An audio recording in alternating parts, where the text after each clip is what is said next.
amesimama na mimi na familia yangu sana, lakini amesema wanarudi maandamano. Nasikia maanzo sababu ya kutetea wananchi, lakini sijui kama mnajua mimi ndio deep state wa hii serikali.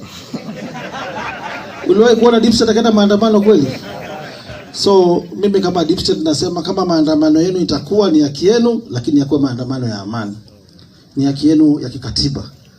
But mambo ya kupora mali ya wananchi tutahakikisha hiyo haifanyiki. Na mimi sijakosewa na Rais William Samoei Ruto, sijakosewa na Gachagua, lakini kama Mawazo nyinyi mmekosewa, nyinyi endeni maandamano, lakini Sonko hayuko hapo kwa maandamano. Ingawaje nilisema blood is thicker than politics, nilikuwa namaanisha party leader Kalonzo Musyoka ambaye tunamheshimu, mimi namheshimu, anapitia wakati mgumu. Wanaenda maandamano kila saa. Kwa maandamano kuna tear gas, kuna risasi, kuna mambo mingi. Basi tumuombe kwa ile kazi ngumu ya opposition ambao wanafanya. Kwa sababu siasa haizi kututenganisha.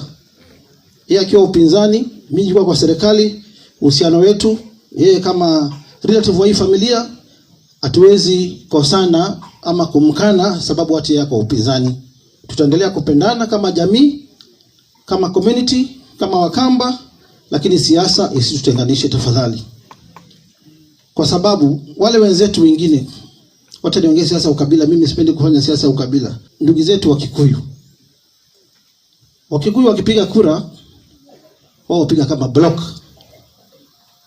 Wajaluo wao wapiga kama block. Lakini hii jamii yetu ya Wakamba ndio inatumika kugawanya kura.